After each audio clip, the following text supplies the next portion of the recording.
The ancient Stoics did not have brain imaging technology or clinical trials, but they had something equally powerful, which was centuries of lived observation about what actually produces a good life. The question is deceptively simple. What is actually within your power? Marcus Aurelius, the Roman emperor who commanded the greatest military force the ancient world had ever seen, spent his private hours writing to himself in a journal never intended for public eyes. In those pages, he returned obsessively to one idea. He wrote that you have power over your mind, not outside events. Realize this, and you will find strength. This was not poetic decoration. This was a survival strategy for a man drowning in responsibility, war, plague, and betrayal. The Stoics built an entire philosophical architecture around this single distinction. They called it the dichotomy of control. Epictetus, who began his life as a literal slave and ended it as one of the most respected teachers in Rome, taught that some things are in our power and some things are not. In our power are opinion, motivation, desire, and aversion. Outside our power are our body, property, reputation, and command. What sounds like resignation is actually liberation. When you stop pouring energy into outcomes you cannot govern, something remarkable happens. The architecture of a good life is not built in dramatic moments of inspiration. It is constructed brick by brick in the ordinary decisions that most people make without thinking. He wrote that it is not the man who has too little who is poor, but the man who hankers after more. This is not an argument against ambition. It is an argument against the unconscious hunger that turns achievement into a treadmill rather than a journey. The Buddhist tradition arrived at the same insight through a different path. The second noble truth of Buddhism identifies tanha, which translates roughly as craving or thirst, as the root of suffering. This is not a call to passivity. The Buddha himself was a relentless practitioner, meditating for years, refining his understanding, teaching tirelessly until his final breath. The point is not to eliminate desire, but to examine it, to ask whether what you are chasing is genuinely aligned with who you want to become. Jim Rohn, the American entrepreneur and philosopher who mentored Tony Robbins and shaped an entire generation of self-development thinking, framed this with characteristic clarity. He said that motivation is what gets you started, but habit is what keeps you going. He distinguished it sharply from friendships of utility or pleasure, arguing that only relationships built on mutual admiration of character could sustain genuine human flourishing. This metaphor contains an entire philosophy of productivity, leadership, and personal development. The Taoist concept of Wu Wei, often translated as non-action or effortless action, is frequently misunderstood as passivity. It is actually the opposite. Wu Wei describes the state of acting in perfect alignment with the natural flow of circumstances, expending minimum effort for maximum effect. Naval Ravikant, the entrepreneur and philosopher, who has become one of the most influential thinkers of the current generation, echoes this principle when he speaks about specific knowledge and leverage. He argues that the most successful people are not those who work the hardest in the conventional sense, but those who find the work that feels like play to them and impossible to others. This is Wu Wei translated into the language of the 21st century economy.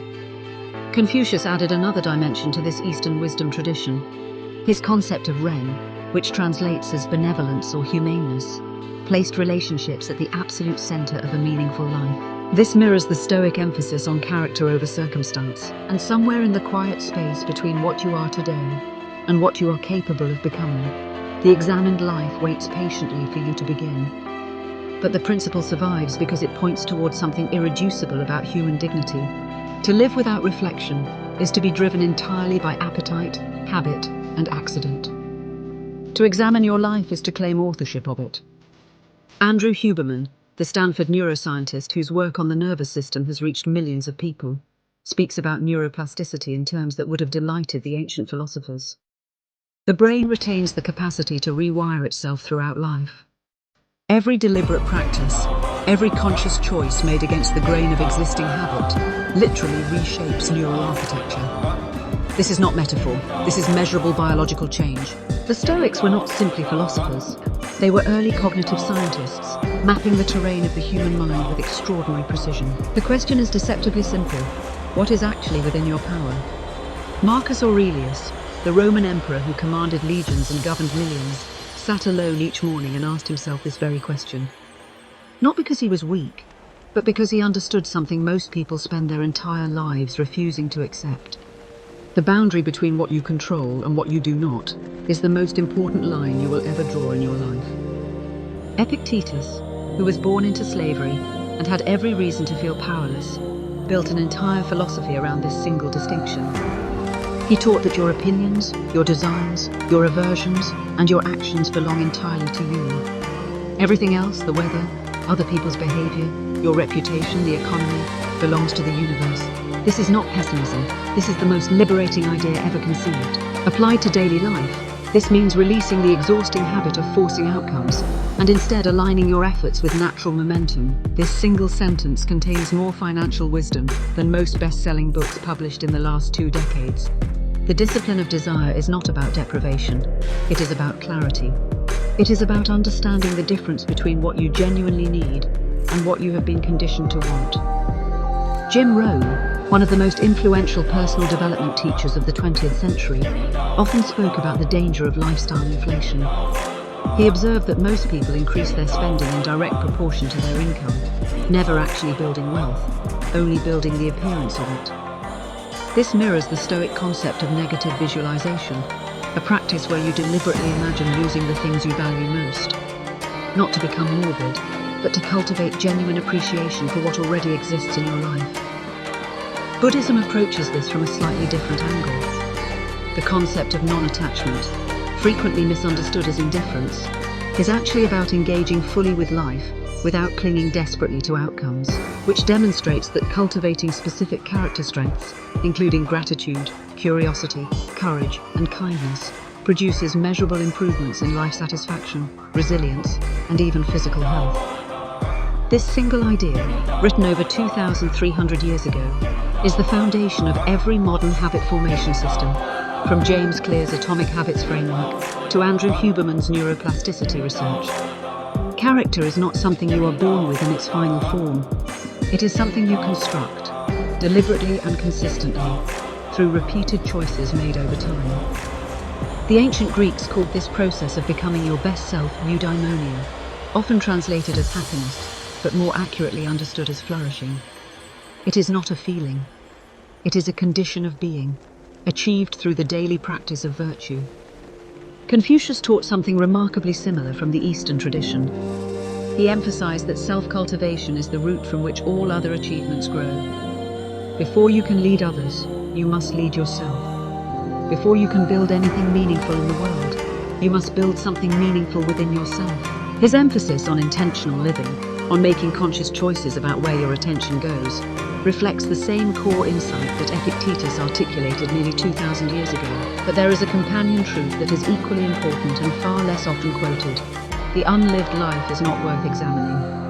Philosophical reflection without genuine engagement with the present moment becomes a sophisticated form of avoidance. Mindfulness, in its most essential form, is simply the practice of being fully present with whatever is actually happening right now. Not what happened yesterday, not what might happen tomorrow. The present moment is the only place where life actually occurs, and yet most people spend the majority of their waking hours anywhere but here. Research from Harvard University found that people spend approximately 47% of their waking hours thinking about something other than what they are currently doing. The study also found that this mind-wandering consistently correlates with lower reported happiness, regardless of the activity being performed. The implications are profound. Presence itself is a practice of happiness. The wisdom of every tradition points toward the same destination, a life of meaning, built one conscious choice at a time, grounded in virtue, sustained by discipline, and offered generously to the world around you. Purpose is not something you find like a lost key. It is something you construct through committed action, through the accumulation of choices that reflect your deepest values. Viktor Frankl, the psychiatrist who survived the Nazi concentration camps and went on to develop logotherapy, discovered that human beings can endure almost any suffering if they have a strong enough reason why. Purpose is not a luxury, it is a biological necessity. Brian Tracy has long taught that clarity of purpose is the single most important factor in high achievement. When you know precisely what you are working toward and why it genuinely matters to you, decision-making becomes dramatically simpler. You stop wasting energy on options that do not align with your direction. Minimalism and essentialism, championed by thinkers like Greg McKeown, are not about owning fewer possessions. They are about ruthlessly eliminating everything that does not serve your highest purpose, whether that is physical clutter, unproductive relationships, or mental habits that drain rather than build.